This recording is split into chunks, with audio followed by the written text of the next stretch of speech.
এবার ইসরায়েলকে পাল্টা হুমকি দিয়েছে ইরান। ইসরায়েলের বিরুদ্ধে হুঁশিয়ারি উচ্চারণ করেছেন ইরানের সামরিক বাহিনীর chief of staff major general Mohammad বাগেরি। সতর্ক করে দিয়ে তিনি বলেন, ইসরায়েল যদি ক্ষেপণাস্ত্র হামলার প্রতিশোধ নিতে চায় তাহলে ইসরায়েল জুড়ে সব স্থাপনায় হামলা চালানো হবে। রাষ্ট্রীয় টেলিভিশনে আজ বুধবার মেজর জেনারেল মোহাম্মদ বাগেরি ইসরায়েলকে সতর্ক করে দিয়ে বলেন, আরও তীব্রতার সঙ্গে পুনরাবৃত্তি হবে হামলার ঘটনা এবং সব স্থাপনাকে লক্ষ্য করে চালানো হবে হামলা। গতকাল মঙ্গলবার রাতে ইসরায়েলে 180টির মতো ক্ষেপণাস্ত্র ছুড়েছে ইরান। তাৎক্ষণিকভাবে এই হামলায় হতাহত হওয়ার কোনো খবর পাওয়া যায়নি, তবে দেশে জরুরি অবস্থা ঘোষণা করেছেন ইসরায়েল সরকার। হামলার পরপর ইরানের বিরুদ্ধে কড়া হুঁশিয়ারি উচ্চারণ করেন ইসরায়েলি প্রধানমন্ত্রী বেনিয়ামিন নেতানিয়াহু। তিনি বলেন, ইরান আজ রাতে বড় ভুল করে ফেলেছে, এজন্য দেশটিকে চড়া মূল্য দিতে হবে। মন্ত্রিসভার বৈঠকের শুরুতে দেওয়া বক্তব্যে ইসরায়েলি প্রধানমন্ত্রী বলেন, ইসরায়েলের শত্রুদের বিরুদ্ধে প্রতিশোধ নেওয়ার ক্ষেত্রে তার দেশের দৃঢ় সংকল্পের বিষয়টি ইরান বুঝতে পারছে না।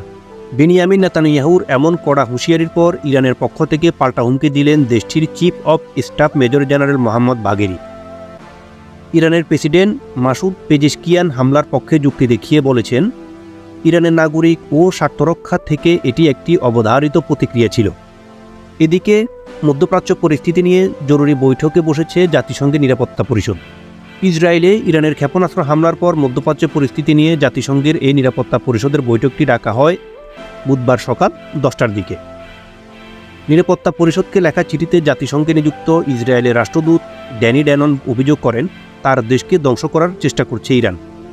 একই সঙ্গে ইসরায়েলি রাষ্ট্রদূত ইরানের নিন্দা জানাতে এবং দেশটির ইসলামিক রেভলিউশনারি গার্ড কর্পসকে একটি সন্ত্রাসী সংগঠন হিসেবে তালিকাভুক্ত করতেও নিরাপত্তা পরিষদের প্রতি আহ্বান জানান।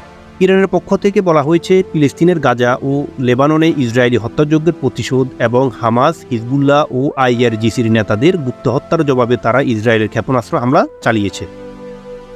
বার্তা সংস্থা এএফপির খবরে বলা হয়, গতকাল মঙ্গলবার রাতে ইসরায়েলে ইরানের ক্ষেপণাস্ত্র হামলা নিয়ে কড়া হুঁশিয়ারি দিয়েছেন ইসরায়েলি সামরিক বাহিনীর মুখপাত্র রিয়ার অ্যাডমিরাল ড্যানিয়েল হেগারি। তিনি বলেছেন, মধ্যপ্রাচ্যকে সংঘাতের দিকে ঠেলে দিচ্ছে তেহরান। হেগেরির এই হুঁশিয়ারির আগে ইসরায়েলি ভূখণ্ডে 180টির মতো ক্ষেপণাস্ত্র ছোড়ে ইরান। এই হামলায় তাৎক্ষণিকভাবে হতাহতের কোনো খবর পাওয়া যায়নি। গতকাল মঙ্গলবার ইসরায়েলি বাহিনীর লেবানন ও সিরিয়ার দামেস্কে ব্যাপক বিমান হামলা চালানোর খবর পাওয়া যায়। এমনকি লেবাননের দক্ষিণাঞ্চলের সীমান্ত এলাকায় ঢুকে পড়ে স্থল অভিযান চালায় ইসরায়েলি সেনারা।